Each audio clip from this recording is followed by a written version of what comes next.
Hello everyone, welcome you all at Lokesh sir unlimited study zone. So नया topic start कर रहे हैं physics का। Chapter number 7। बच्चों हेडिंग बना लीजिए।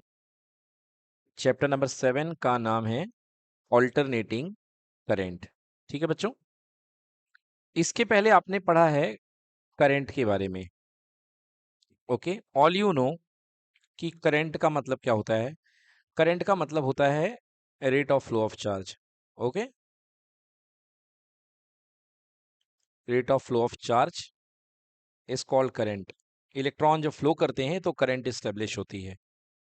अब बच्चों करंट के टाइप की यदि बात करें तो करंट के टाइप में ब्रॉड स्केल में करंट का दो तरीके से डिस्ट्रीब्यूशन किया गया है। एक बोली गई करंट को बोला गया है डीसी और एक कहा गया है एसी। ठीक है बेटा, डीसी का मतलब होता है डायरेक्ट करंट और एसी का मतलब होता है alternating current.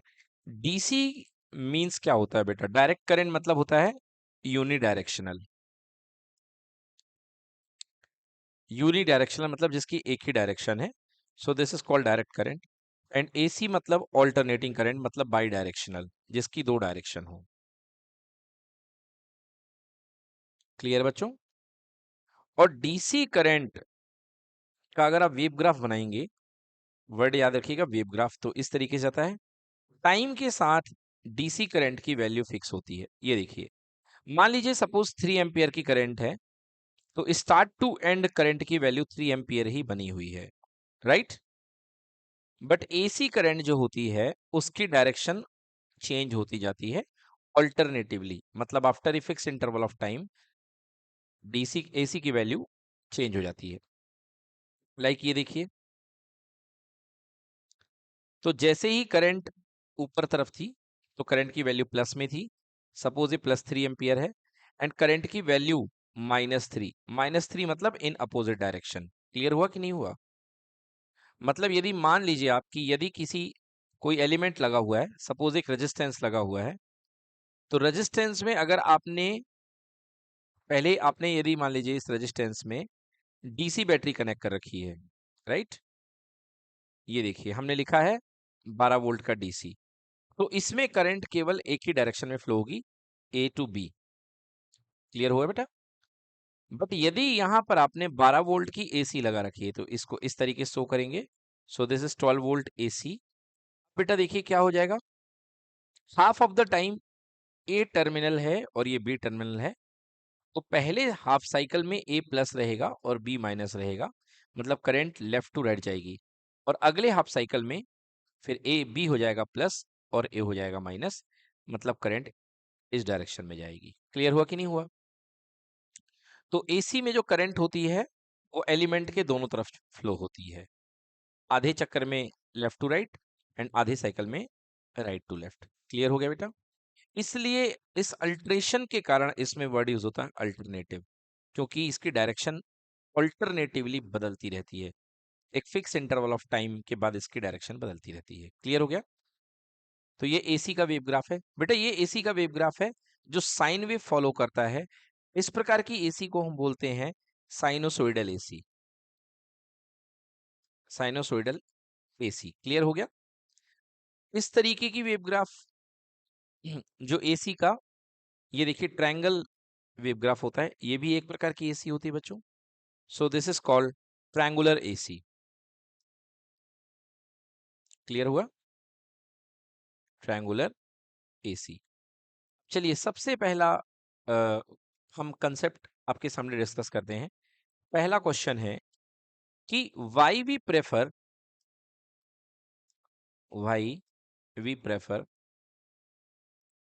AC over DC. हम एसी को डीसी के ऊपर ही प्रेफर क्यों करते हैं? क्लियर हुआ? हम एसी को डीसी के ऊपर प्रेफर क्यों करते हैं? देखिए बच्चों, सप्लाई को एक जगह से दूसरे जगह तक भेजने के बीच में तीन प्रोसेस होती हैं। नंबर 1 है जनरेशन, नंबर 2 है ट्रांसपोर्टेशन और नंबर 3 है डिस्ट्रीब्यूशन। क्लियर हुआ? हाँ, जो हमारे पावर स्टेशन में पावर बनती है पावर को जब एक जगह से दूसरी जगह पर भेजा जाता है, सपोज ए स्टेशन पे पावर बनी और इसको कई किलोमीटर दूर बी स्टेशन में भेजा जाना है, तो ये 3 स्टेप से होता है काम। जनरेशन होता है, ट्रांसपोर्टेशन होता है और क्या होता है, डिस्ट्रीब्यूशन। तो बेटा जो ट्रांसपोर्टेशन है वो एसी के लिए बहुत हेल्दी हुआ करता है। मतलब ट्रांसपोर्टेशन में एसी को बहुत सपोर्ट मिलता है। ट्रांसपोर्टेशन एसी के लिए बहुत इजी होता है। क्लियर हो गया? मतलब एसी सप्लाई के लिए ट्रांसपोर्टेशन बहुत एफिशिएंट होता है। क्लियर हो गया? इस वजह से हम एसी सप्लाई का यूज करते हैं। तो बच्चों देखिए, सबसे यहाँ पे जो जिस सवाल को मैंने आपसे किया कि आखिर why we prefer AC over DC, AC को हम क्यों डीसी के ऊपर यूज करते हैं, तो यहाँ पे देखिए, most of the electric power generated and use in the world is in the form of alternating current AC. AC form में इसको भेजा जाता है। इसका कारण क्या है? This is because alternating voltage can be easily and efficiently converted from one value to the another with the means of transformer. तो सबसे पहला काम ये बेटा कि ऑल्टरनेटिंग करंट की स्ट्रेंथ को आप मन मुताबिक बढ़ा सकते हो। जैसे फॉर एग्जांपल, आपने पावर जनरेशन स्टेशन में ऑल्टरनेटिंग करंट को 220 वोल्टेज के वोल्ट पे आपने जनरेट किया, किया कि नहीं किया? और अब यहाँ पर आप एक ट्रांसफार्मर लगाएंगे जिसको आप बोलते हैं वोल्टेज के लेवल को बढ़ाने वाला transformer, that is called step up. तो स्टेप अप में देखिए, प्राइमरी वाइंडिंग में फेरे कम होते हैं, number of turns, and secondary winding में नंबर ऑफ टर्न्स ज्यादा होते हैं। सो N2 is greater than N1। Clear कि नॉट क्लियर? तो यदि आपने यहाँ पर पहला ईएमएफ अप्लाई किया 220 वोल्ट का, तो आप यहाँ पर इसमें आउटपुट में considerable like 22,000 voltage, E2 equals to 22,000 voltage. मतलब कितने 100 टाइम्स आपने वोल्टेज को बढ़ा लिया। अब आपके पास में जो वोल्टेज डेवलप होगा वो बहुत हाई एम्पलीट्यूड का होगा। ये देखिए, ये सुनो, जिसको ट्रांसपोर्ट करने में लॉस बहुत कम हो जाएगा। क्लियर हो गया? तो इस तरीके से जहां पर आप क्या करते हैं, ट्रांसमिशन करते हैं पावर का, एक एंड से दूसरे एंड में ट्रांसमिशन करते हैं, तो ट्रांसमिशन में स्टेप अप का ट्रांसफार्मर का यूज करके आप एसी को इफेक्टिवली किसी भी वैल्यू तक बढ़ा सकते हैं। ट्रांसमिशन के बाद जब पावर आपकी ट्रांसमिट होकर के सब स्टेशन में आ चुकी है, जैसे मान लीजिए यहां पर आपने पावर भेजी दिल्ली से, और दिल्ली से पावर आ चुकी है जम्मू, हाई पावर लेवल पे 22,000 वोल्टेज पे। क्लियर कि नॉट क्लियर? अब इसको छोटी छोटी जगह पर आपको भेजना है, तो आप क्या करेंगे, इस पावर को डिस्ट्रीब्यूट करेंगे। तो अगेन हाई वोल्टेज को लो वोल्टेज में कन्वर्ट करेंगे। देखिए यहाँ पे क्या हो जाएगा आपके पास में, हाई वोल्टेज मतलब इधर पे बाइंडिंग्स ज्यादा रखिए, तो आपने 22K यानी कि 22,000 वोल्टेज का एम्पलीट्यूड दिया। यहाँ पे 22,000 वोल्टेज का आपने वोल्टेज लगाया, और वापस आपको इसको डिस्ट्रीब्यूट करना है, तो 220 वोल्ट में आपने इसको डिस्ट्रीब्यूट कर लिया। क्लियर हो गया? सो ये जो ट्रांसफार्मर है, क्या है बेटा, स्टेप डाउन। Step down. तो जब डिस्ट्रीब्यूशन की बात आती है तो स्टेप डाउन किया जाता है, और जब जनरेशन की बात आती है तो क्या किया जाता है, स्टेप अप लगाया जाता है। स्टेप अप में वोल्टेज बढ़ जाता है। याद रखिएगा, स्टेप अप में E2 is greater than E1 होता है, output voltage equal greater than input voltage, जिसको आप ऐसा भी लिख सकते हैं, V out is greater than V input. और जब आप डिस्ट्रीब्यूशन की बात करेंगे तो यहां पर V आउटपुट छोटा हो जाएगा और V इनपुट काफी बड़ा हो जाएगा। क्लियर हो गया? तो ये डिस्ट्रीब्यूशन की बात हो गई। So alternating voltage can be easily and efficiently be converted from one value to the another value. So accordingly, you can increase or decrease as per your need by the help of transformer. The alternating current energy can be transmitted and distributed. हाँ बेटा, transmit भी किया जा सकता है, long distance wire से transmit कर सकते हैं, और डिस्ट्रीब्यूट तो आपने देख लिया over long distance economically without much loss of energy. क्यों? क्योंकि आप with the help of transformer इतना एम्पलीट्यूड बढ़ा देते हैं कि कितना भी लॉस हो जाए, आपका सिग्नल इतना तो बच जाता है कि आप उसको काम में ले सकें। समझ में आ गया? मतलब आप लेवल जब बहुत बढ़ा देंगे तो लॉस ज्यादा नहीं हो पाते हैं। ठीक ना? आपके पास सिग्नल इतना मजबूत आएगा कि आप उसको यूज कर सकते हैं। Any problem? सो ये है आपका ट्रांसफॉर्मर। के मदद से आप एसी को लॉन्ग डिस्टेंस तक ट्रांसमिट कर सकते हैं, डिस्ट्रीब्यूट कर सकते हैं। दैट्स वाई आप एसी को डीसी के ऊपर प्रेफर करते हैं। ओके, नाउ एसी की हमने बात कर ली कि ऑल्टरनेटिंग करंट क्या होती है। ऑल्टरनेटिंग करंट ऐसी करंट होती है, एसी में मेन चीज दो बातें होती हैं ऑल्टरनेटिंग करंट में। नंबर वन, पहला है इसका मैग्नीट्यूड कंटिन्यूअसली चेंज होगा, कंटिन्यूअसली चेंज होगा मैग्नीट्यूड। एंड सेकेंड बहुत इंपॉर्टेंट बात, इसकी डायरेक्शन चेंज होगी। Okay,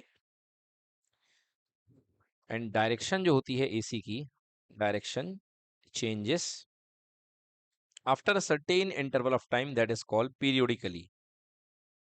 Okay, so this is called periodically. So mainly AC में दो फंक्शन हुआ करते हैं, दो फीचर्स होते हैं। The type of supply in which magnitude continuously changes continuously and direction changes periodically is called AC. Okay, यहाँ देखिए, what is alternating current? The magnitude of alternating current AC changes continuously with time and its direction is reverse periodically.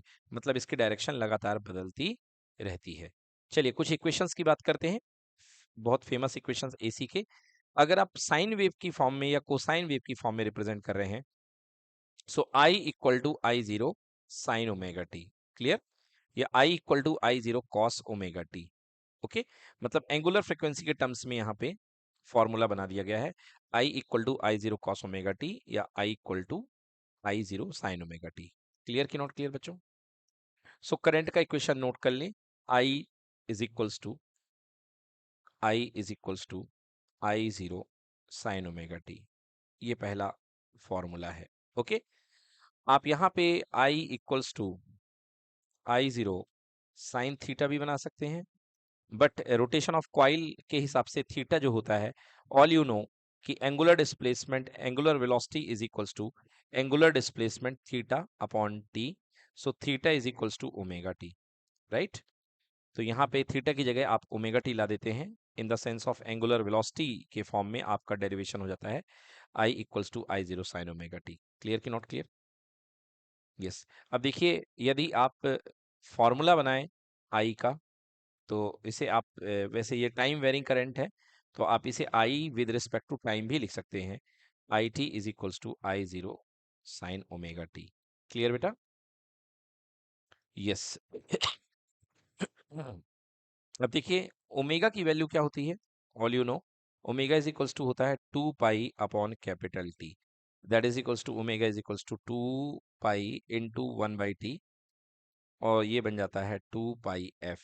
ठीक है, सो आप इसको क्या लिख सकते हैं, आप इसको लिख सकते हैं time varying current I T is equals to I zero sine of omega की जगह two pi upon capital T into small T. Any problem? यहाँ पे आई टी क्या कहलाता है, आई टी कहलाता है इंस्टेंटेनियस करंट। आई टी कहलाता है इंस्टेंटेनियस करंट, मतलब जो भी करंट की value at a particular time कहलाएगी, this is called instantaneous current. Clear हो गया बेटा? So I T is equals to instantaneous current यहाँ पे आ जाएगा। चलिए, अब यदि मैं साइन ओमेगा टी का ग्राफ बनाऊं तो देखिए किस तरीके से जाएगा। साइन ओमेगा टी मतलब साइन थीटा। ओके, तो ये देखिए यहाँ पे यदि मैं ग्राफ बना रहा हूँ साइन थीटा का, साइन ऑफ थीटा, तो आप जानते हैं कि साइन थीटा की मैक्सिमम वैल्यू +1 और मिनिमम वैल्यू -1, यस और नो? तो साइन थीटा की मैक्सिमम वैल्यू +1 होती है और मिनिमम वैल्यू -1 होती है, और ये एक्सेस थीटा का है, और थीटा को ही हम ओमेगा टी बोलते हैं, राइट? तो यहाँ पे हम थीटा की वैल्यू रख सकते हैं, this is pi, this is 2 pi theta की value, this is 3 pi and 4 pi and so on. Clear बेटा?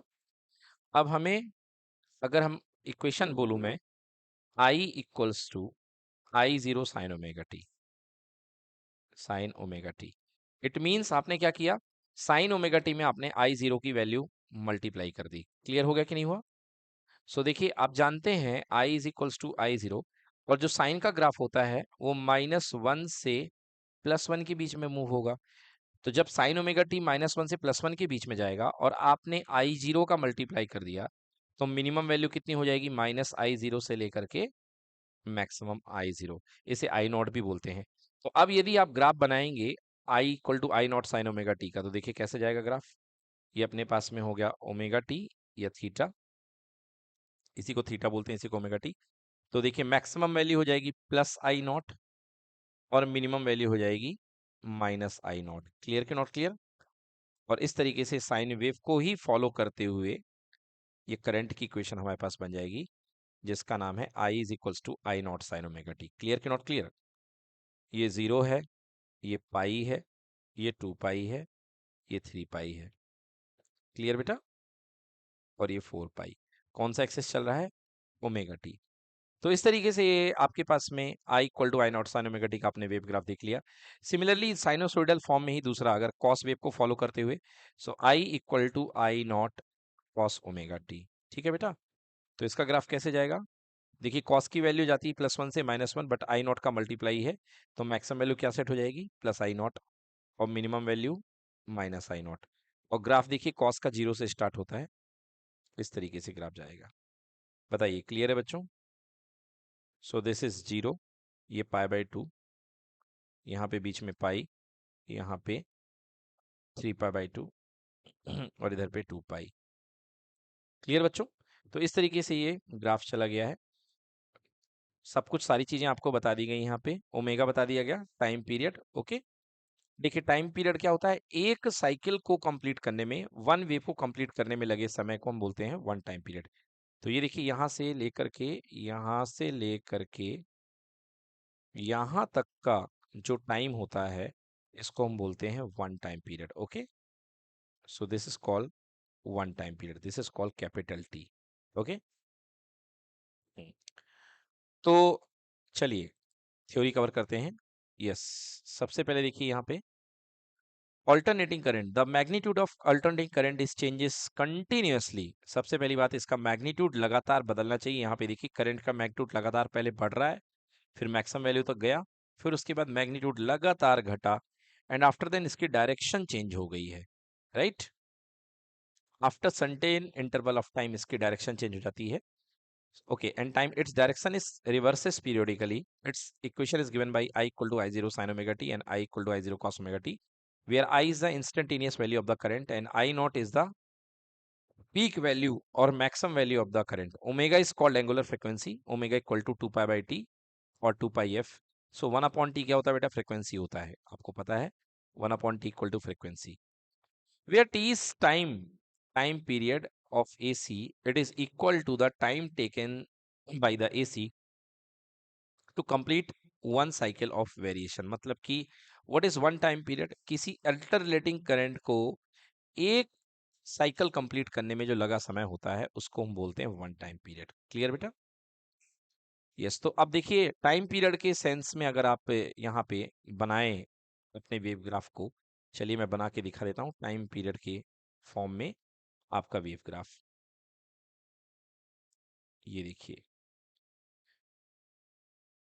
सबसे पहले मैं इसको थीटा के टर्म्स में बनाता हूँ। ओके बेटा, यानी थीटा, और यू कैन से omega T, theta oblique omega T, ये कह लें, थीटा कह लो या ओमेगा टी कह लो। क्लियर बेटा? तो देखिए थीटा या ओमेगा टी के टर्म्स में आपने देखा था इस तरीके से साइन वेव ग्राफ जाता था। Yes, maximum value I naught, minimum value minus I naught, और ग्राफ का क्या इक्वेशन है यहाँ पे? This is I equals to I0 sine omega T. ठीक है बेटा? अब देखिए यहाँ पे ये एंगल कितने डिग्री है? 0 डिग्री। मैं दो डोमेन में आपको एंगल बता रहा हूँ। 0 हो गया, ये पाई हो गया, ये 2 पाई हो गया, ये 3 पाई हो गया, और ये 4 पाई हो गया। क्लियर कि नॉट क्लियर? हाँ, अब देखिए आपको अब टाइम निकालना, मैं बता रहा हूँ टाइम कैसे निकलेगा। मैं इसको किस कलर से शो करूंगा? चलिए ग्रीन कलर से शो कर देता हूँ टाइम के लिए। तो ये 0 है, और यहां से लेकर के ये साइकिल कंप्लीट हो रहा है कि नहीं हो रहा? बताइए। एक साइकिल यहां से लेकर के यहाँ इस वेव का, देखिए ये वन वेव कंप्लीट हो गई है, मतलब अल्टरनेटिंग करंट का एक चक्र कंप्लीट हो गया बेटा, इसको बोलते हैं टाइम पीरियड टी। क्लियर हुआ कि नहीं हुआ? तो अगर ये टी है तो ये कितना होगा? T/2 होगा कि नहीं होगा? और T/2 है तो ये बीच में क्या पड़ेगा? T by four. So t by 4 1 ja t by 4, t by 4 2 ja t by 2, t by 4 3 ja 3t by 4 and t by 4 4 ja t. और यहाँ पर आएगा 5t by 4 एंड इसके बाद यहाँ पे sorry 5t by 4 5t by 4 और यहाँ पे 6t by 4. क्लियर कि नॉट क्लियर? यहाँ पे आ जाएगा 6t by 4, देन यहाँ पे 7t by 4 और यहाँ पे 8t by 4 यानी कि 2t. क्लियर हुआ कि नहीं हुआ बच्चों? तो ये टाइम के सेंस में आपने कोई भी वैल्यू रख ली है. ठीक है बेटा?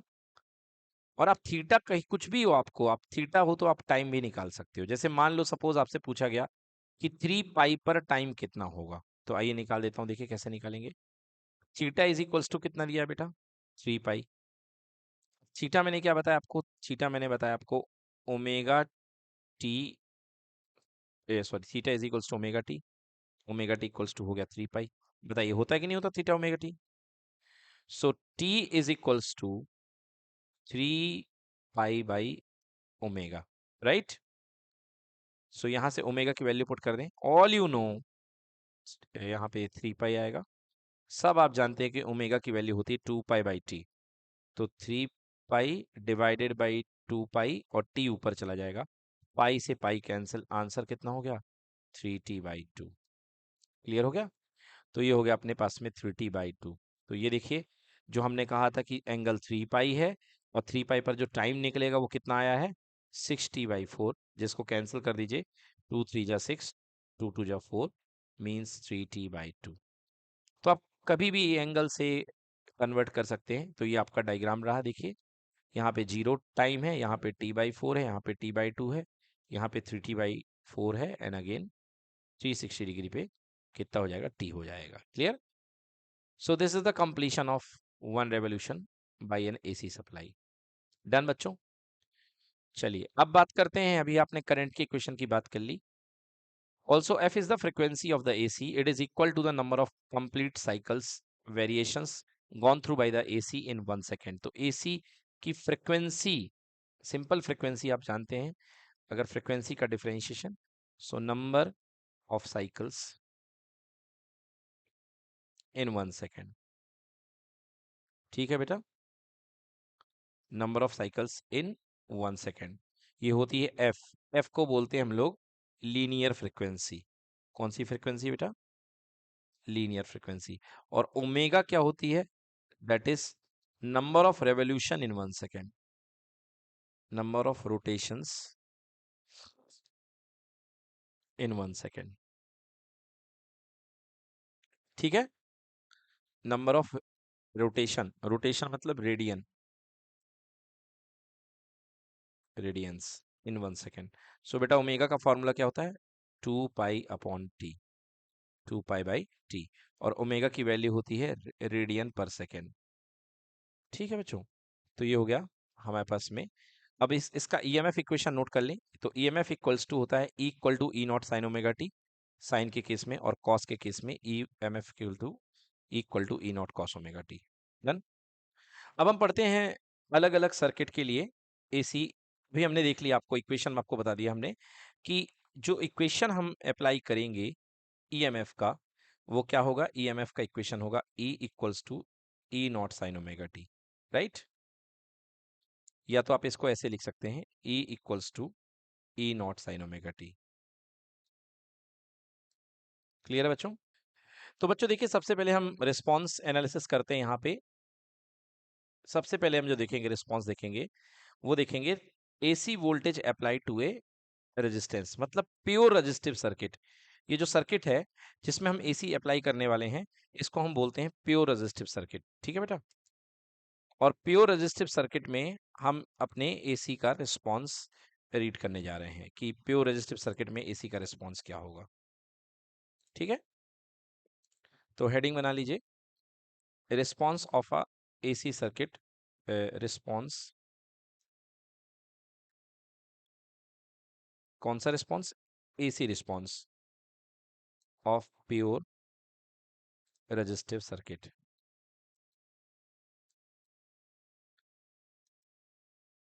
हम प्योर रेजिस्टिव सर्किट में अपने एसी सप्लाई का रिस्पॉन्स यहाँ पे एनालिसिस करने जा रहे हैं। तो क्या करना पड़ेगा बच्चों हमको? सबसे पहले यहाँ पे हमको एक प्योर रेजिस्टेंस लेना पड़ेगा।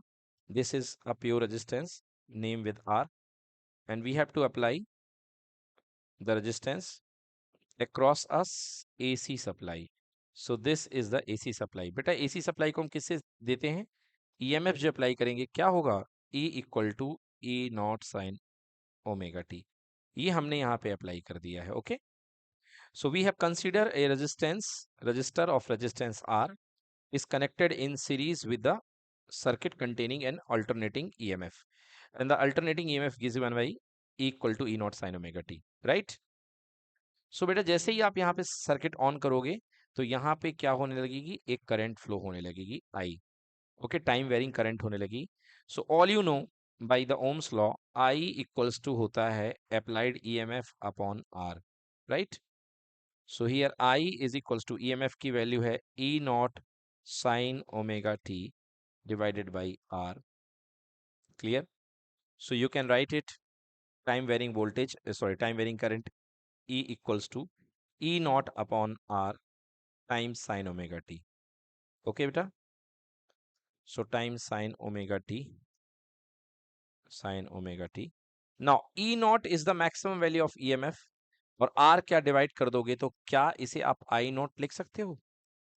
ये हो जाएगी I naught, that is the maximum value of current, or you can say peak value of current. Okay, I naught is what? I naught is called peak value और maximum value of alternating current. समझ में आया कि नहीं आया? Maximum value of alternating current AC. Clear हो गया? अब यदि मैं इसकी वेव ग्राफ की बात करूं बेटा, तो इसका वेव ग्राफ किस तरीके से जाएगा? देखिए, इसका वेव ग्राफ हम बनाए यदि, तो वेव ग्राफ कैसा जाएगा? तो बच्चों आपने देखा क्या, हमने सबसे पहले यहाँ पे वोल्टेज का इक्वेशन निकाला। तो वोल्टेज का इक्वेशन हमारे पास था E equals to E zero sine omega T, E zero sine omega T.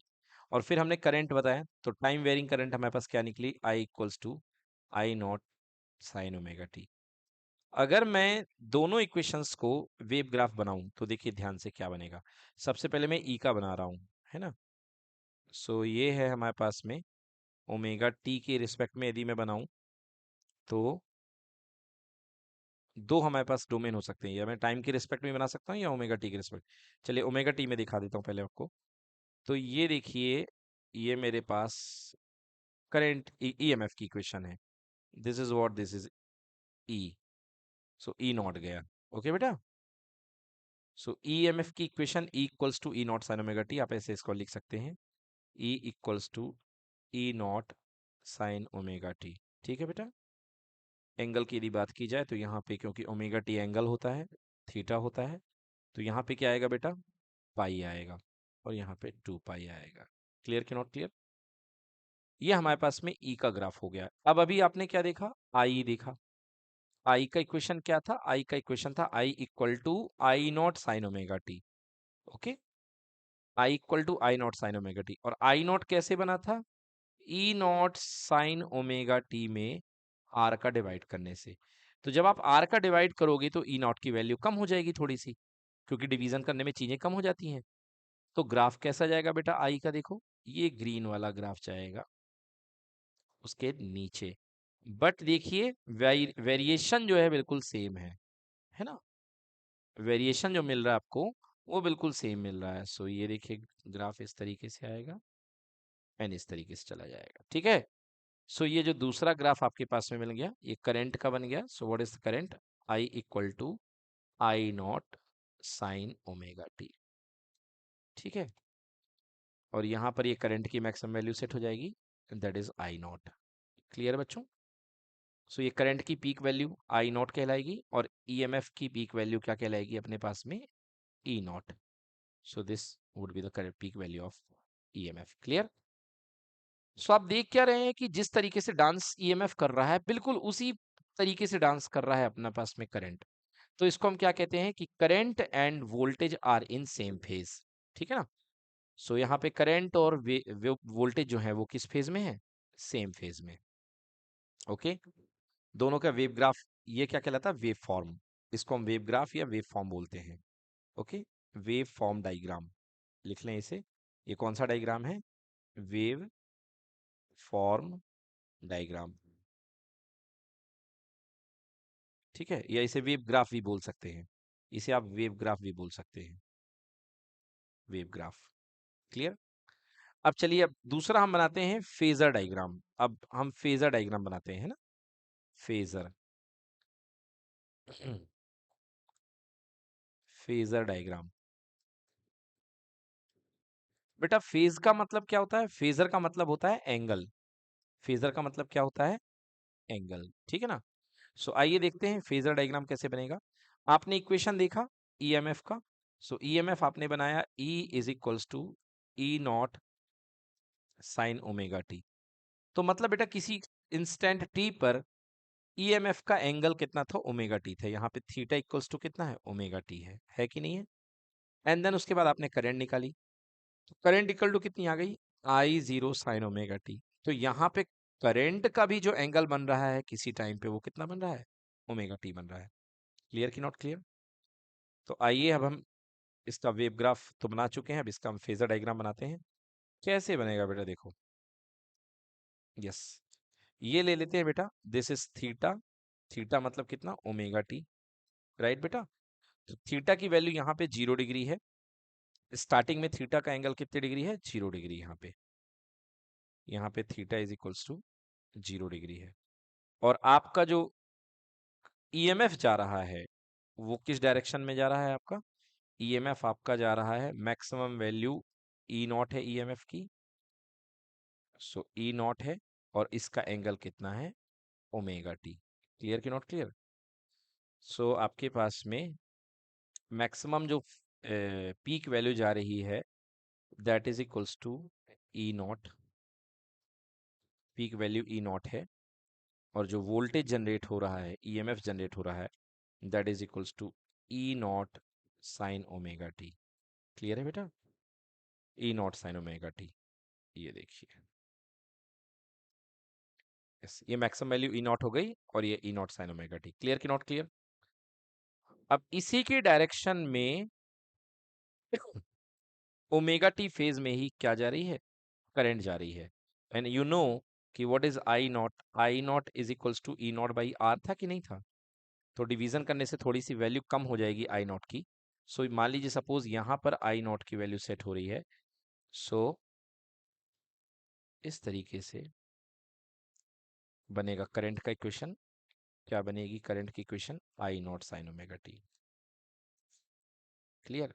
तो क्या देखा बेटा आपने यहाँ पे? आपने देखा कि वोल्टेज और करंट सेम फेज में है। ये देखिए सेम फेज में जा रहे हैं। Okay, so in a pure resistive circuit, logic क्या निकला फाइनली? फाइनली लॉजिक निकला, इन अ प्योर रेजिस्टिव सर्किट, अगर कोई प्योर रेजिस्टिव सर्किट है तो वोल्टेज या EMF, applied EMF and current. ठीक है बेटा? अप्लाइड ईएमएफ, अप्लाइड ईएमएफ क्या है? E equals to E naught sine omega T, and current, and current. बेटा टाइम वेरिंग करंट कितनी आई है? I naught sine omega T R in, R in same phase. Yes, तो ये same phase में होंगे। अब कोई बोले कि यहाँ पर फेज एंगल का डिफरेंस कितना होगा? What is delta phi? दोनों सेम फेज में हैं, तो बताइए, सेम फेज में है तो इनका फेज एंगल डिफरेंस कितना होगा? 0 डिग्री। ओके, क्योंकि दोनों सेम फेज में हैं, सो सेम फेज में होने पर फेज डिफरेंस कितना होगा? 0 डिग्री। क्लियर कि नॉट क्लियर? यस। नाउ, तो ये देख लिया आपने प्योर रेजिस्टिव सर्किट का एसी रिस्पॉन्स। अब हम देखते हैं when AC voltage is applied across the inductor. Second discuss करेंगे, when AC voltage is applied across the inductor. ठीक है? मतलब प्योर इंडक्टिव सर्किट भी बोला जा सकता है इसे। सो सेकेंड केस है when AC voltage is applied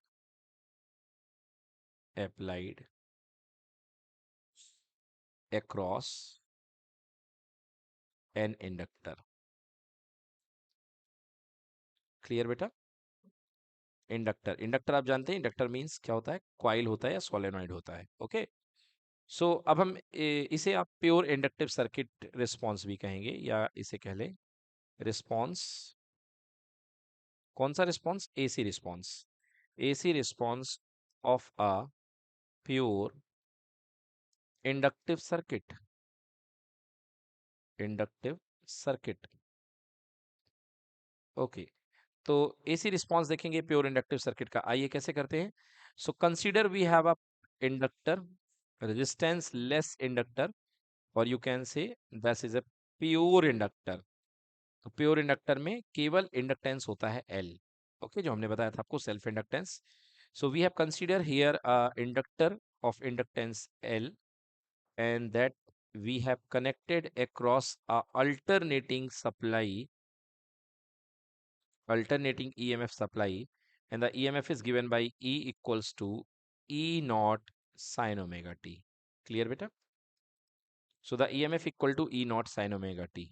Okay, so first क्या है हमारे पास में, applied EMF E equals to E naught sin omega t. This is the time varying EMF applied across the inductor. Clear? As we applied the time varying EMF, आपको पता है कि बेटा इसमें से जाने वाला फ्लक्स चेंज होगा, और फ्लक्स चेंज होने के कारण इसके अक्रॉस में एक ईएमएफ प्रोड्यूस हो जाएगा। हो जाएगा कि नहीं हो जाएगा? Yes, so across the inductor an EMF will be produced. Okay, so I can write an EMF will produced, not produced, it's said to be induced, induced in the inductor, across the inductor.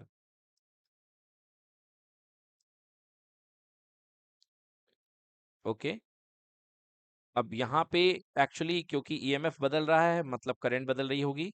So EMF कितना produce होता है? E is equals to minus L D I by D T, क्योंकि varying voltage के लिए varying current यहाँ पे बनेगी। और तो कितना ईएमएफ बनेगा इस बेटा इसके अक्रॉस में? E equals to L D I by D T. बनेगा कि नहीं बनेगा? अक्रॉस द इंडक्टर यहाँ पे L D I by D T voltage develop हो जाएगा। हो जाएगा कि नहीं हो जाएगा? यस। सो ये हो गया आपके पास में इंड्यूस ईएमएफ, किसके क्रॉस में? कॉइल के क्रॉस में। Now bye Lenz law, Lenz law, अब लेंस का लॉ क्या कहता है? लेंस का लॉ ये कहता है कि the induce EMF will oppose the alternating EMF. By Lenz law जो ये इंड्यूस ईएमएफ प्रोड्यूस होगा बेटा इसके क्रॉस में, ये लगाए गए सोर्स का अब क्या करेगा? अपोज करेगा। Okay, so bye Lenz law the induced EMF, induced EMF will oppose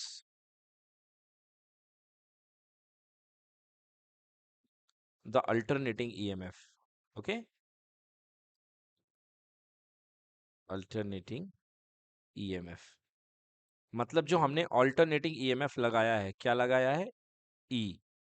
ये जो हमने alternating EMF लगाया है E, E जो होगा जस्ट इसका अपोजिट होगा। Okay, so E is the negative of E, है ना? E क्या है यहाँ पे बेटा?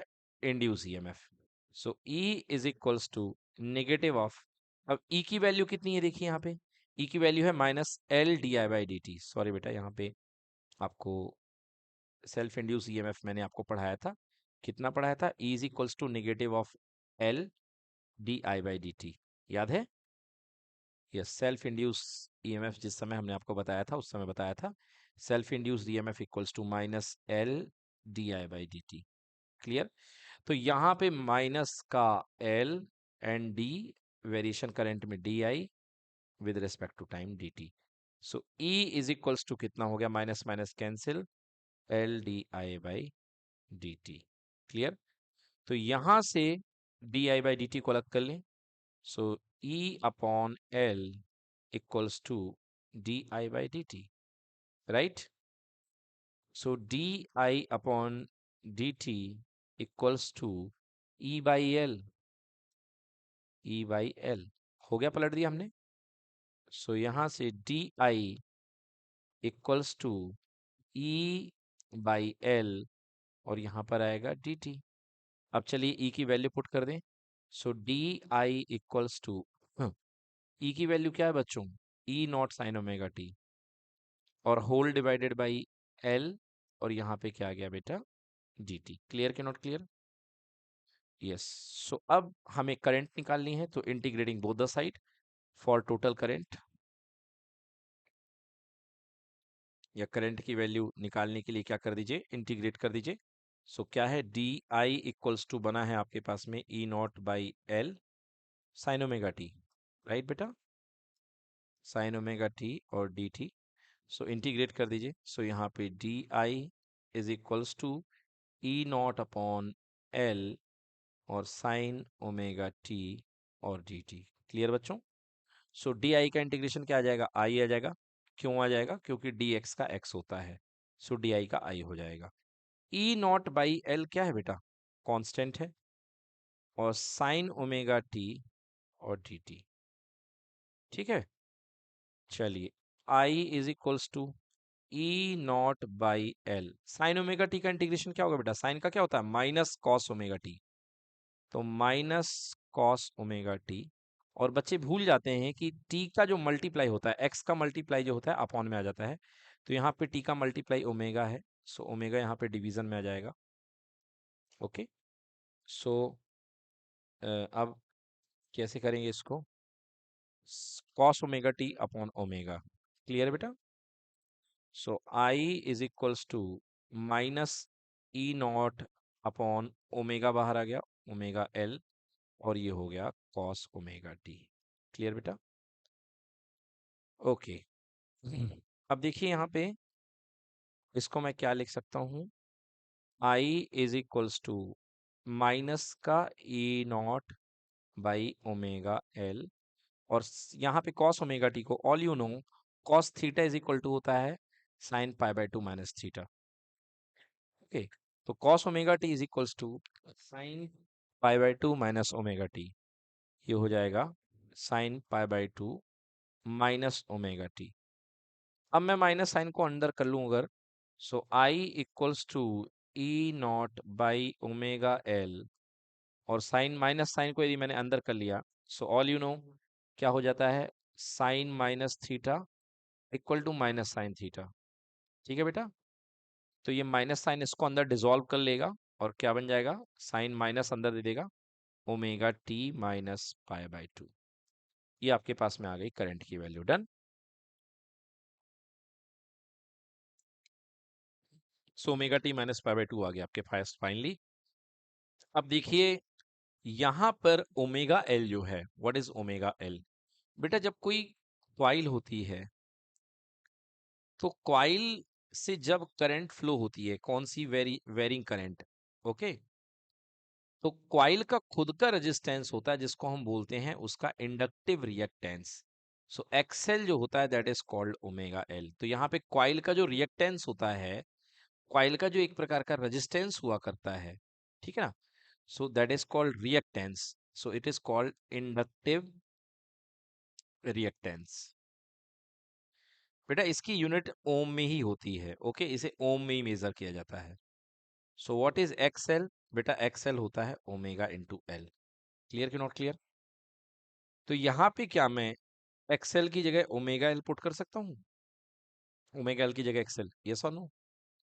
So I is equals to EMF की maximum value upon inductive reactance omega L की जगह एक्सएल आ गया, और ये क्या बन गया, sine omega T minus pi by to.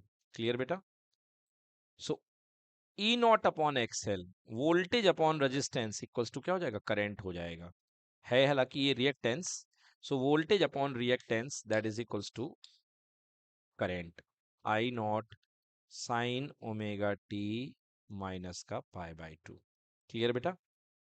सो यहाँ पे ये पीक वैल्यू ऑफ करंट हो गई आई नॉट, इसको पीक वैल्यू ऑफ करंट बोलते हैं। I naught equal to E naught omega omega L. और करंट की इक्वेशन हमारे पास आ गई I equal to I naught sine omega T minus pi by two. Clear कि नॉट क्लियर? अब चलिए हम निकालते हैं angle of phase, phase difference between I and E. Okay, चलिए अब हम क्या निकालेंगे? Phase difference, phase difference between I and E. Clear है बेटा? Now phase difference between I and E, delta phi is equals to, देखिए बेटा जो ईएमएफ है, ईएमएफ का फेज कितना चल रहा है? तो ईएमएफ का इक्वेशन क्या था? ईएमएफ का इक्वेशन था E equal to E naught sine omega T. Clear बेटा? तो ईएमएफ का जो एंगल था, इंस्टेंटेनियस एंगल, वो था ओमेगा टी, राइट? तो ईएमएफ का एंगल इतना था, और जो करंट का एंगल आया है वो कितना आया है? ये आया है omega T minus pi by to. So omega T minus pi by two. तो ईएमएफ का एंगल ये है, करंट का एंगल ये है। तो चलिए इसको सॉल्व कर दीजिए। सो omega T minus omega T plus pi by to cancel हो गया, कितना आ गया? Pi by to. समझ में आ गया? मतलब यहाँ पे जो वोल्टेज है या ईएमएफ है, वो क्या कर रहा है? पॉजिटिव में आ रहा है, मतलब लीड कर रहा है। सो हियर वोल्टेज, हाँ लीड है ना, प्लस में आ रहा है, क्योंकि वोल्टेज हमने आगे रखा था और आगे की चीज प्लस में आ रही है, तो जो चीज प्लस में है वो लीड करेगी। So voltage leads current by what angle? By pi by two. हाँ, तो यहाँ पे जो वोल्टेज है वो पाई बाय टू से लीड करेगा। That's why angle of phase delta phi is equals to pi by two. Clear हो गया? तो अब हमारे पास वोल्टेज की इक्वेशन है, हमारे पास करंट की इक्वेशन है। अब आइए हम बना लेते हैं दोनों की इक्वेशन, वेव फॉर्म बनाते हैं, पहले वेव डायग्राम बनाते हैं और उसके बाद में हम करंट का डायग्राम बनाएंगे। आइए सबसे पहले हम वोल्टेज का डायग्राम बनाते हैं। सो वोल्टेज का इक्वेशन क्या था? अप्लाइड वोल्टेज ई था, E equal to E naught sine omega T. ठीक है बेटा? तो यहाँ पे हम ई का इक्वेशन बना रहे हैं, सबसे पहले ई का वेव ग्राफ बनाएंगे। Yes, so this is the equation for E. ये हो गया बेटा। क्लियर बेटा? So this is omega T means theta, omega T कह लो या इसी को थीटा कह लो। सो क्या बनेगा बेटा? ये पाई, ये 2 पाई, 3 पाई, 4 पाई। ओके बेटा, ये जीरो है। अब हमें करंट की इक्वेशन बनानी है। तो करंट की इक्वेशन क्या निकाली हमने? I equals to I naught sine, देखो क्या से, omega T minus pi by two. Okay, omega T minus pi by two, मतलब जो करंट है वो पाई बाय टू एंगल बाद में शुरू हो रहा है। ठीक है? तो ये देखिए यहाँ पे होगा पाई बाय टू, तो यहां से करंट शुरू होगा। ओके, यस, तो करंट इधर से शुरू होगा, नहीं बेटा नीचे से नहीं होगा, प्लस में है तो सेम फेज में जाएगा इस तरीके से, बट उससे करंट हमेशा पाई बाय टू पीछे चलेगा। ये देखिए, अच्छा ये कहना चाह रहे हैं बच्चों आप कि सर उसको पीछे की तरफ अगर एक्सटेंड किया जाए तो, हाँ वो ठीक बात कह रहे हैं आप लोग, है ना? हम्म, तो ये देखिए करंट यहाँ पे पाई बाय टू एंगल जो है बाद में शुरू हो रही, ये पहले शुरू हो चुका है। वोल्टेज दिख रहा है, वोल्टेज पहले शुरू हो चुका है। वोल्टेज देखिए जीरो पे शुरू हो चुका है। तो ये वोल्टेज की इक्वेशन है। क्या इक्वेशन है? E is equals to E naught sine omega T, E equals to E naught sine omega T. तो यहाँ पे ये मैक्सिमम एम्पलीट्यूड कितना सेट हो जाएगा इसका? ई नॉट का।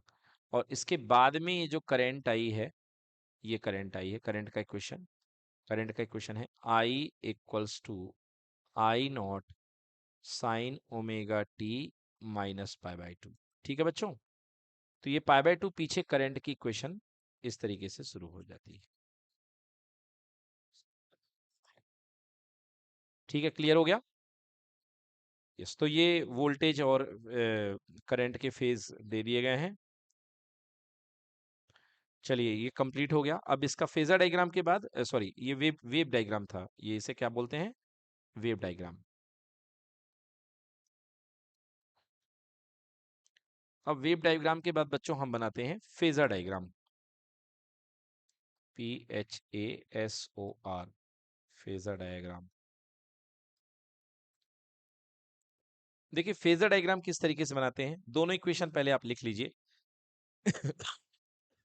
दोनों इक्वेशन हमारे पास में है। पहला इक्वेशन है E equals to E naught sine omega T, ठीक है। और करंट का इक्वेशन क्या निकला है, I equals to I naught sine omega T minus pi by two. Phasor diagram देखो करंट का किस तरीके से बनेगा, वोल्टेज और करंट का।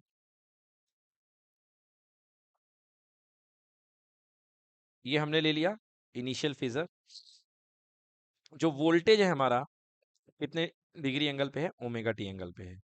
तो ये देखिए ओमेगा टी एंगल पे क्या है बेटा, वोल्टेज है। तो वोल्टेज की मैक्सिमम वैल्यू को कहाँ तक देते हैं, ई नॉट।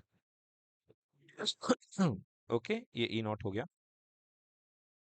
हाँ वी से भी कर सकते हैं, कोई दिक्कत नहीं है, बट सप्लाई में बेटा ईएमएफ लगाया जाता है, इसलिए बेटर होगा कि ई से डिनोट करें, ठीक ना। क्योंकि जो वोल्टेज होता है वो पोटेंशियल ड्रॉप को दिखाता है, जो वी होता है वो वोल्टेज ड्रॉप को दिखाता है, और ये किसी प्रकार का ड्रॉप नहीं है, ये अप्लाइड है, इसलिए अप्लाइड में ई चलना चाहिए, रूल तो ये है। चलिए ई नॉट हो गया, तो ई नॉट के करस्पॉन्डिंग आपका जो बनेगा वोल्टेज ई नॉट साइन ओमेगा टी, ई naught sine omega T. Clear है बेटा। अब देखिए यहां से ओमेगा टी से पाई बाई टू कम, मतलब कि नीचे, तो पाई बाई टू मतलब कि 90 डिग्री। तो देखिए एग्जैक्टली 90 डिग्री पे ये दिख रहा है। ये ओमेगा टी है, और ओमेगा टी से आपने नीचे की तरफ पीछे की तरफ कर दिया, क्लियर की। तो ये क्या बन जाएगा, omega T minus pi by two, ठीक है ना। आपने डाउन साइड में कर दिया, ओमेगा टी एंगल था, और ओमेगा टी से आपने जस्ट 90 डिग्री क्लॉकवाइज घूम गए हैं।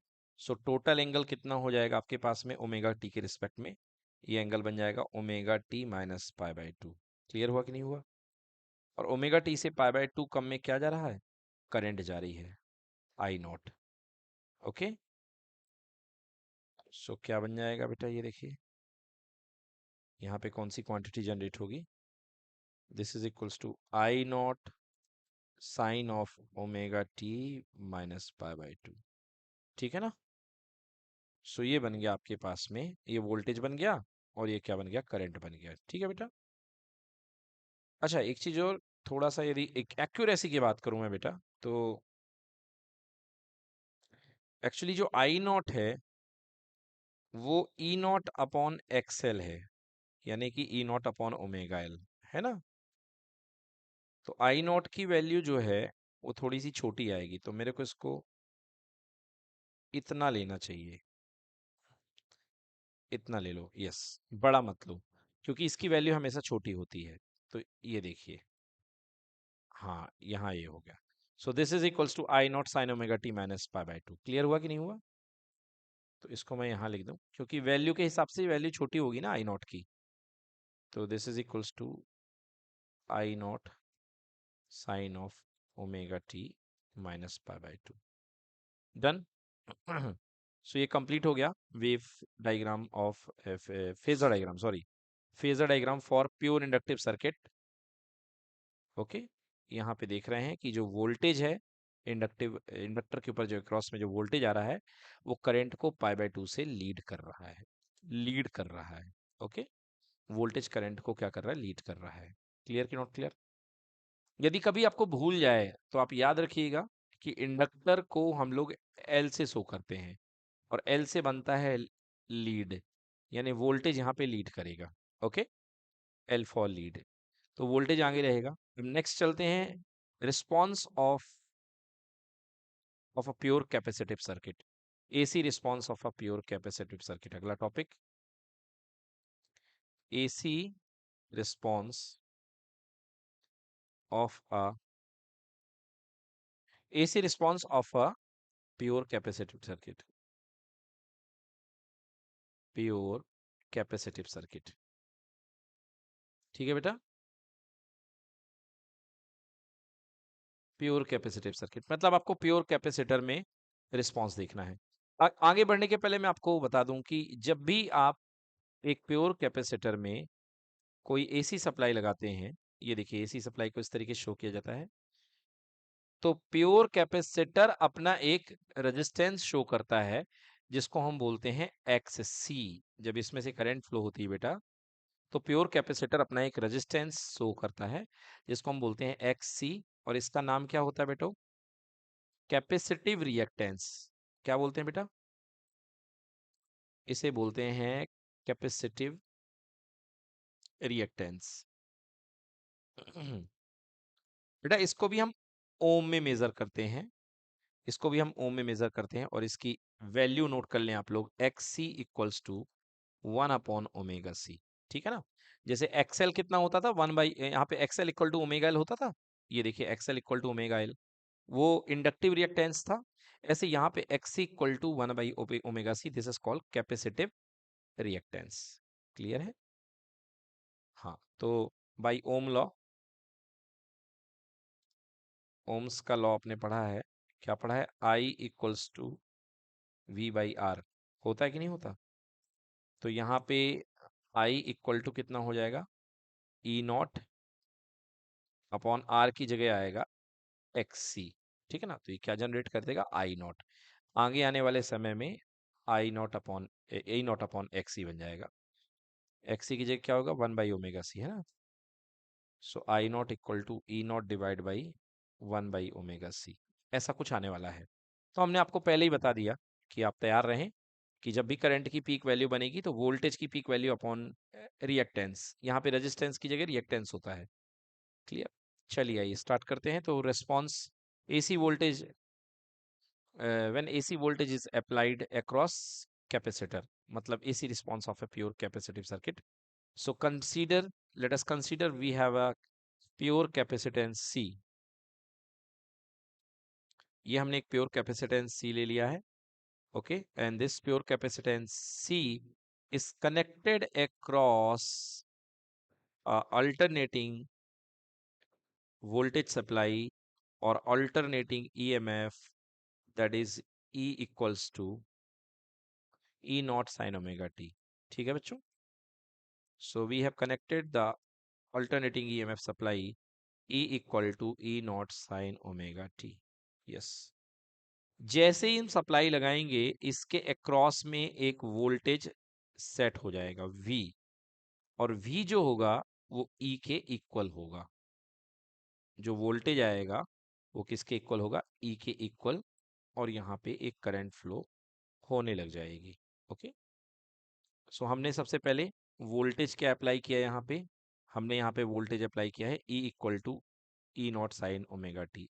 सो लिखेंगे अप्लाइड ईएमएफ, जो हमने ईएमएफ अप्लाई किया है E equals to E naught sine omega T. This is number 1। Clear? चलिए अब हमको क्या निकालनी है? करंट की इक्वेशन लगानी है। ये हमारी अप्लाइड इक्वेशन है और हमको करंट की इक्वेशन लगानी है। सो सो जो मैक्सिमम वोल्टेज जो कैपेसिटर की होगी, वो कैपेसिटर के ऊपर जो वोल्टेज जाएगा वो ईएमएफ के इक्वल जाएगा। V इक्वल्स टू ई से साबित हो रहा है कि जो कैपेसिटर के ऊपर वोल्टेज जाएगा वो ई के इक्वल होगा, है ना? So charge on the capacitor, capacitor. अब कैपेसिटर क्या होगा बेटा? वोल्टेज जैसे लगाए हो तो चार्ज होगा, चार्ज होगा यहाँ पे। तो चार्ज कितना होता है कैपेसिटर का? Q इज इक्वल्स टू होता है C इंटू वी, है ना? C into V. अब यहाँ पे Q इक्वल टू जो चार्ज आएगा that is equals to C, और V की वैल्यू किसके इक्वल है बेटा? जो कैपेसिटर के ऊपर वोल्टेज आ रहा है वो किसके इक्वल है? अप्लाइड ईएमएफ के equal. So C into V की जगह आ जाएगा यहाँ पे E, जो हमने अप्लाई किया है। Okay, so Q equal to C इंटू what is E? This E naught sine omega T. Okay, तो क्यों कर दिया? क्योंकि V की वैल्यू किसके इक्वल है? E के इक्वल। ठीक है। So C E naught sine omega T. अब हमको निकालना है current. Now current equals to, now what is I? I is equals to होता है D Q by D T. All you know कि अगर हम टाइम के रिस्पेक्ट में डिफरेंशिएट कर देते हैं तो क्या आ जाता है अपने पास में? क्यू आ जाता है, सॉरी आई आ जाता है।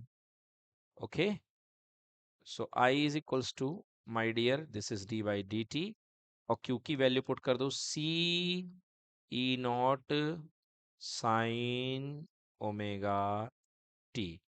चलिए आइए डिफरेंशिएट करते हैं। सी कांस्टेंट है, ई नॉट कांस्टेंट है। साइन ओमेगा टी का डिफरेंशिएशन बोलिए। Upon omega, cos omega T upon omega. So cos omega T upon omega हो गया आई इक्वल्स टू ओके। देखिए कुछ बच्चों ने cos omega T upon omega बोला है जबकि कर रहे हैं differentiation.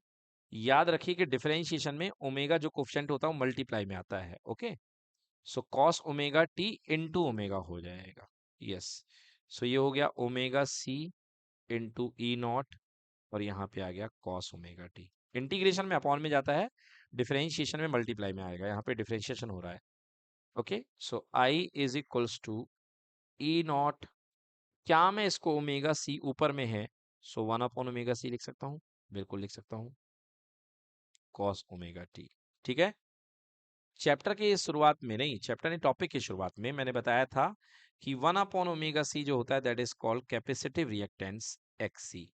So I can write I equals to E naught by X C cos omega T, and E naught by X C मतलब peak voltage upon reactance that is equals to current. So I equals to I naught cos omega T. Okay, cos ही था ना? हाँ बिल्कुल सही, cos बन चुका है। तो देखिए I is equals to I naught, मैं कॉस ओमेगा टी को क्या लिख सकता हूँ?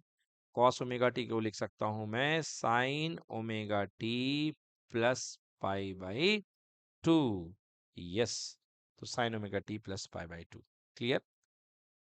सो फाइनली ये हमारे पास में इक्वेशन आ चुकी है, करंट की इक्वेशन, टाइम वेरिंग करंट की equation in a pure capacitance.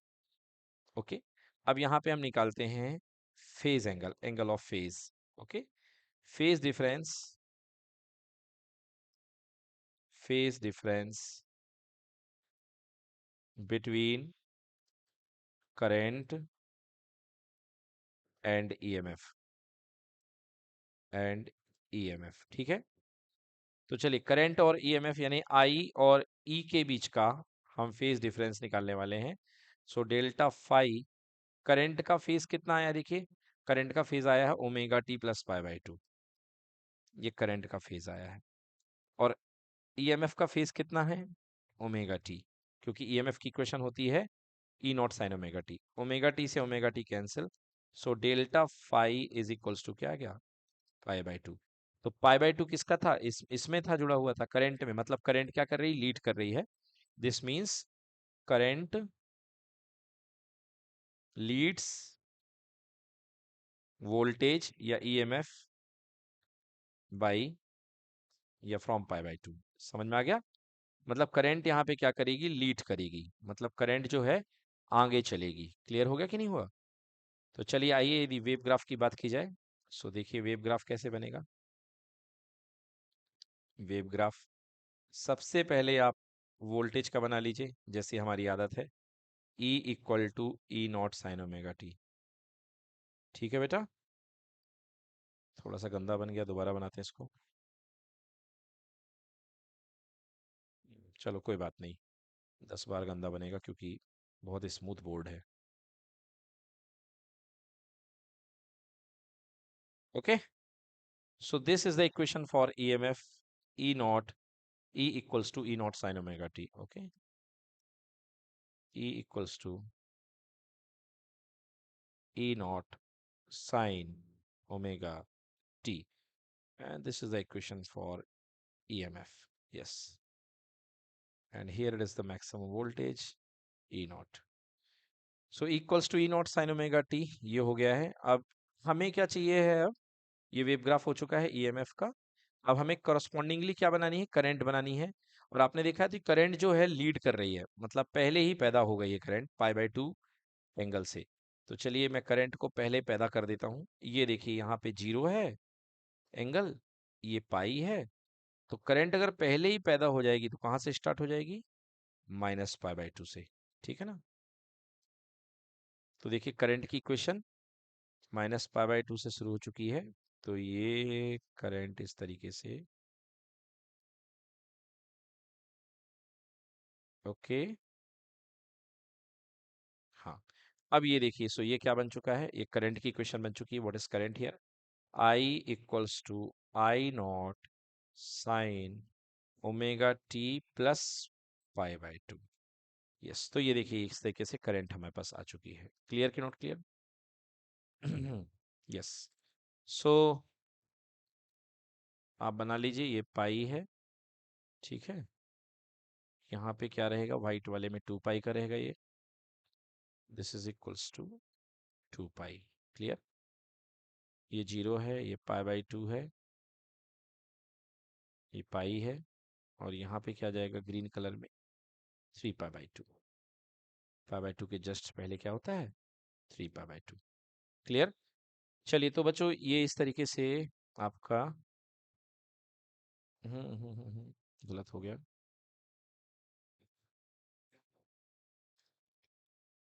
है। यहाँ पे 3π/2, ओके, बिकॉज यहाँ पे पाई आ रहा ना। क्लियर? तो ये पाई के आगे 3π/2। ठीक है।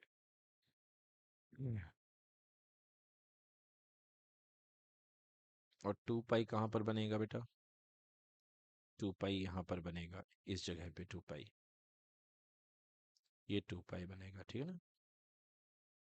हाँ, क्योंकि 1 साइकिल कंप्लीट पे 2 पाई होता है, ये 3 पाई हो जाएगा। ओके। चलिए तो ये वेव ग्राफ सेट हो चुका है। अब हमको बनाना है फेजर डायग्राम। अब इसका हम बनाते हैं phasor diagram for I and E. Phasor diagram for I and E. Current और वोल्टेज के लिए फेजर डायग्राम बनाते हैं। ये कैसे बनेगा देखिए।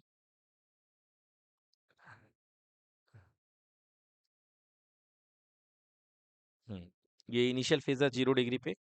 अगर हम बात करते हैं ईएमएफ की, तो देखिए ईएमएफ की मैक्सिमम वैल्यू है ई नॉट। और ईएमएफ का जो फेज है वो कितने डिग्री पे है, ओमेगा टी पे है। क्लियर? और ओमेगा टी एंगल से जस्ट 90 डिग्री पर करंट जाएगा। ये देखिए ये कितने डिग्री है, 90 डिग्री। क्लियर कि नॉट क्लियर? तो ये ऑल टोटल एंगल कितना हो जाएगा, ओमेगा टी प्लस π/2। यदि आप यहाँ से बात करें स्टार्ट से एंड तक, ये यहाँ से लेके यहाँ तक, तो क्या एंगल आ जाएगा बेटा, ओमेगा टी प्लस π/2। और यहाँ पे हमको क्या ब्रेक करना है बेटा, करंट को ब्रेक करना है, आई नॉट मैक्सिमम करंट को। ठीक है। चलिए ये हो गया इसका, और व्हाइट वाला इसका रख लें आप लोग। ओके। नाउ तो ये देखिए ऊपर की तरफ क्या जाएगा, ऊपर की तरफ जाएगा E naught sine omega T. Clear? और इधर क्या जाएगा, I naught cos omega T plus π/2। चलिए तो ये कंप्लीट हो चुका है हमारे पास में phasor diagram between I and A. ठीक है बच्चों। चलिए देखिए बच्चों, अब इसके बाद हमने आर कर लिया, एल कर लिया, सी कर लिया। अब इसके बाद हम एलसीआर सर्किट पढ़ने वाले हैं। तो एलसीआर सर्किट में सबसे इंपॉर्टेंट चीज आप समझिए, एक नया टर्म आपके पास आ रहा है बेटा। जब भी आपके पास में प्योर रेजिस्टेंस था, तो यहाँ पर जो रेजिस्टेंस मिलता है उस रेजिस्टेंस को हम बोलते हैं आर। फिर आपने देखा प्योर इंडक्टेंस। तो प्योर इंडक्टेंस में आपको क्या मिलता है, आर ओम यहाँ पे मिला था, और यहाँ पर आपको मिलता है एक्सएल। एक्सएल को हम बोलते हैं इंडक्टिव रिएक्टेंस। ठीक है बच्चों। एंड देन इसके बाद में आपको कैपेसिटर मिल जाता है, जिसका आपका कहलाता है कैपेसिटिव रिएक्टेंस। कैपेसिटिव रिएक्टेंस जिसकी वैल्यू थी 1/ओमेगा c, और एक्सएल की वैल्यू क्या थी बेटा, ओमेगा एल। क्लियर कि नॉट क्लियर? अब अगर आप दो एलिमेंट को कंबाइन कर दें, if you combine any of the two element, जैसे कि आपने मान लीजिए ये कंबाइन कर दिया, आर के साथ आपने एक्सएल को कंबाइन कर लिया, ठीक है, इसका क्या होता है, आर होता है, और इसका क्या होता है बेटा, एक्सएल, ठीक है। तो बेटा जब दो को कंबाइन करते हैं तो आपको जो सर्किट का नेट रेजिस्टेंस निकलता है उसे बोलते हैं इम्पीडेंस। क्या बोलेंगे बेटा, इम्पीडेंस, जी हाँ। तो अब इम्पीडेंस कैसे लिखते हैं बेटा, जेड से।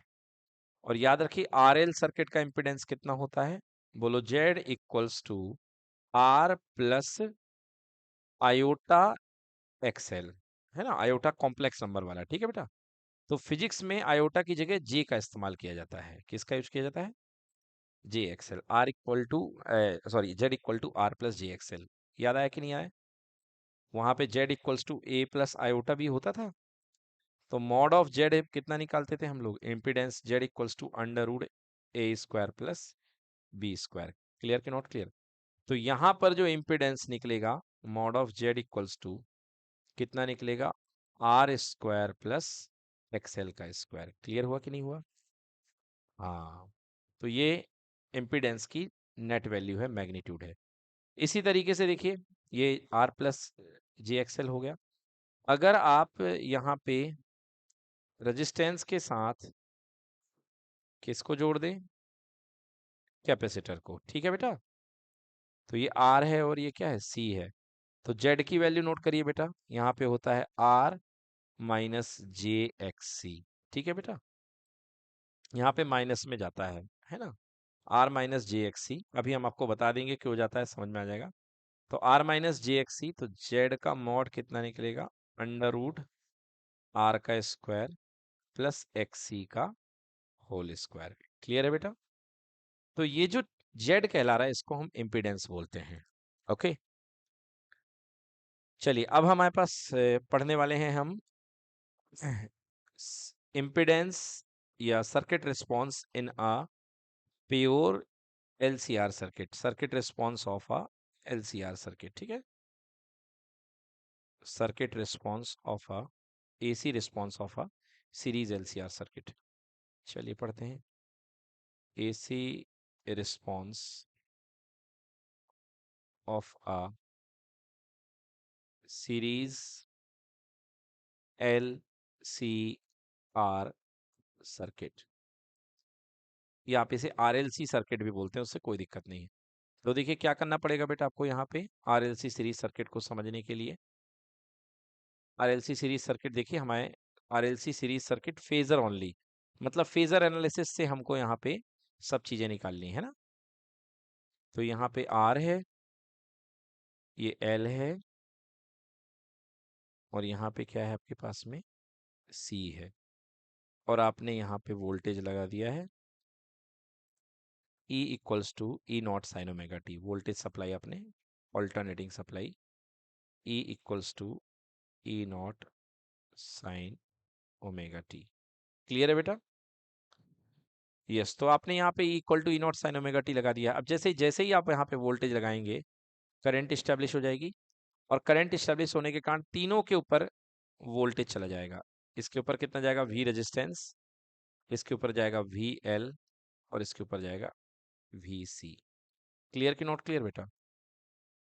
अब देखिए, जो वी आर होगा वो कितना होगा, वी आर जो बनेगा दैट इज इक्वल्स टू होगा आई इंटू आर। होगा कि नहीं होगा? रजिस्टिव वोल्टेज जो होगा, रेजिस्टेंस के ऊपर जाने वाला voltage, that is equals to I into R. V L कितना होगा बेटा, आई इंटू एक्सएल होगा, और वी सी कितना होगा, आई इंटू एक्स सी। बताइए होगा कि नहीं होगा? ओम्स के लॉ से वी, ये चले गए सारे के सारे, ठीक है बेटा। तीनों सर्किट के ऊपर तीनों सर्किट एलिमेंट के ऊपर वोल्टेज ड्रॉप हो जाएगा। चलिए अब इनका फेजर बनाता हूं मैं, देखिए ध्यान से। सर्किट में मेन करंट करंट है, तो ये मान लीजिए आपके पास में करंट आई। ठीक है। अब बच्चों आपको पता है कि जो रजिस्टिव वोल्टेज होता है, रजिस्टेंस के ऊपर जो वोल्टेज गिरता है वो करंट के सेम फेज में गिरता है। याद है आपको? जो करंट होती है उसी के फेज में वोल्टेज गिरता है। सो ये हो गया वी आर, सेम फेज में जाएगा। जो इंडक्टिव वोल्टेज होता है वो क्या करता है? लीड करता है। तो आपको पता है कि जो वीएल होता है that is leading at 90 degree. ये सॉन, तो लीडिंग करता है 90 डिग्री से π/2 से। तो ये देखिए π/2 से क्या कर रहा है? लीड कर रहा है।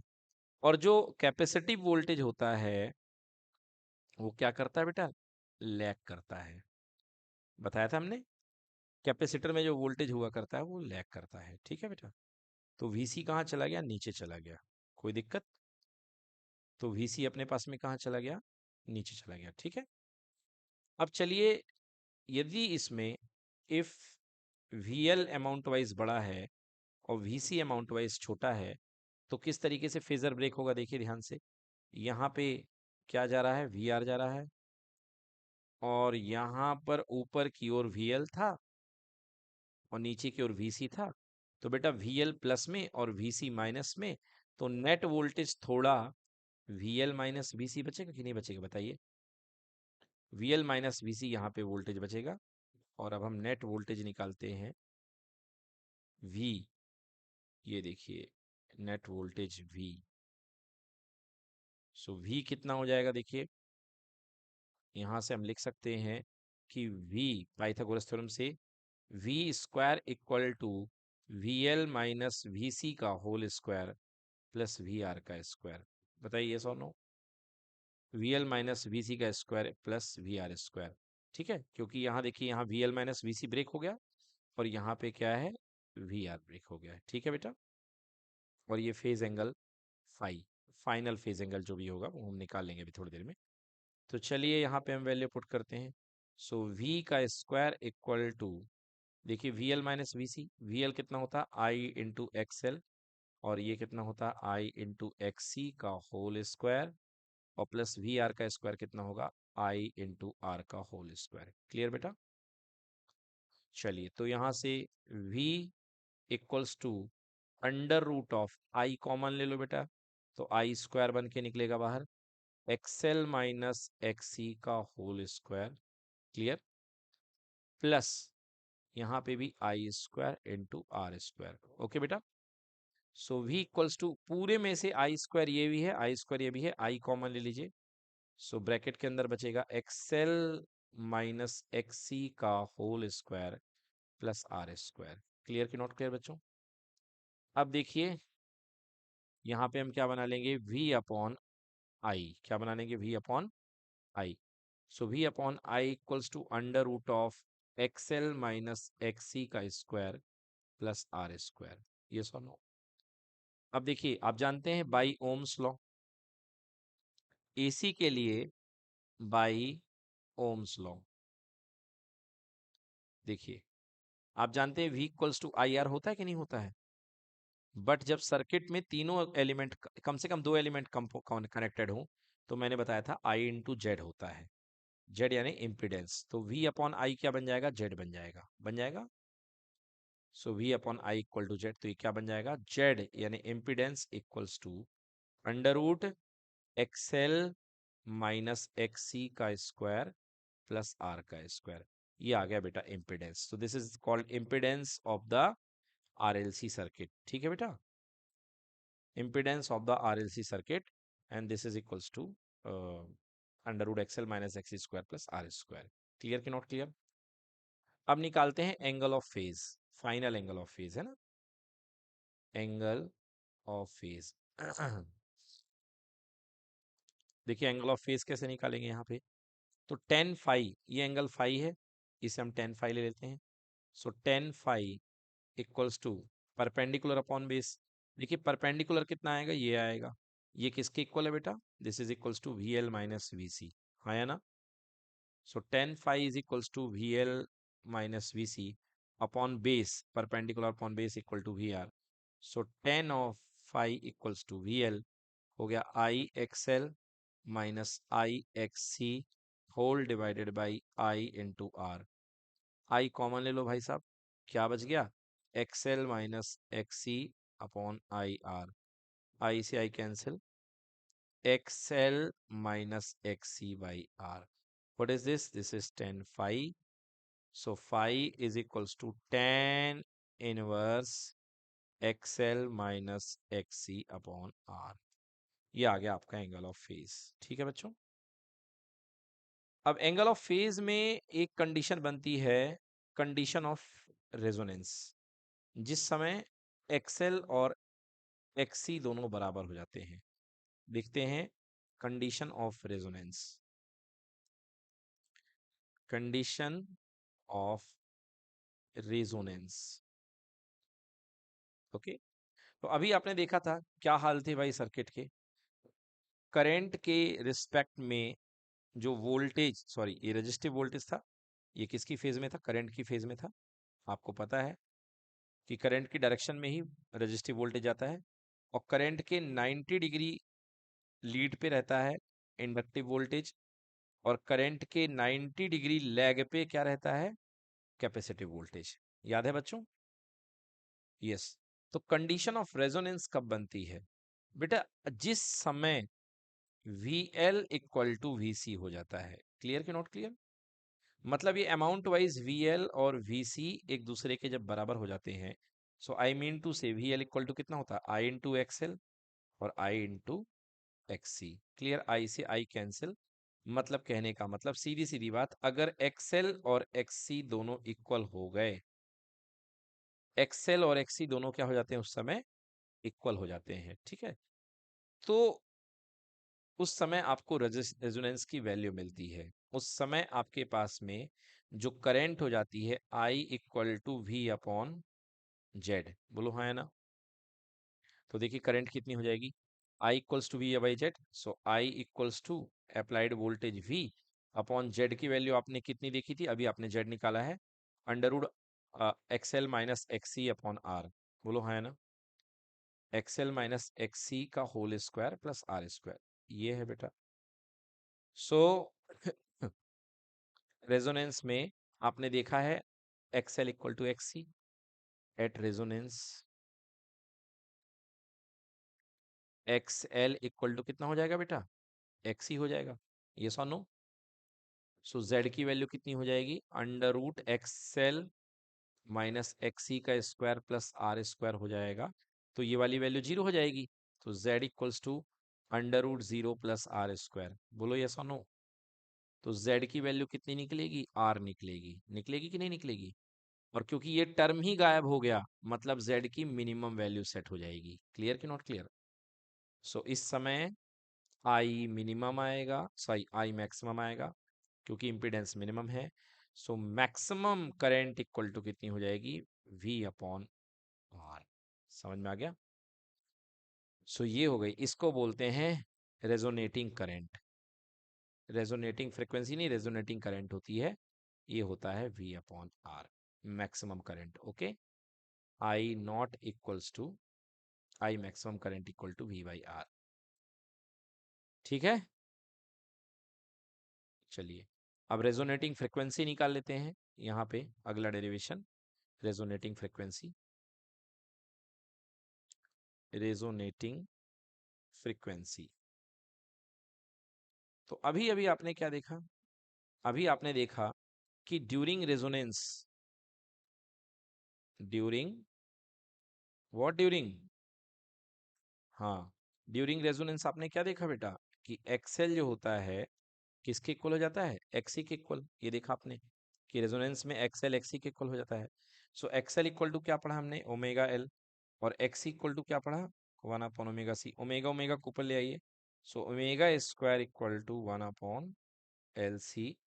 सो ओमेगा इक्वल्स टू रूट लग जाएगा one upon under root L C. ना ओमेगा इक्वल्स टू कितना होता है, two pi F equals to one upon under root L C. So now frequency, resonating frequency equals to 1 upon 2 pi under root LC, इसको बोलते हैं resonating frequency. Clear? So during the resonating frequency, XL will become equal to the XC and resonance will occur, and this frequency is known as resonating frequency.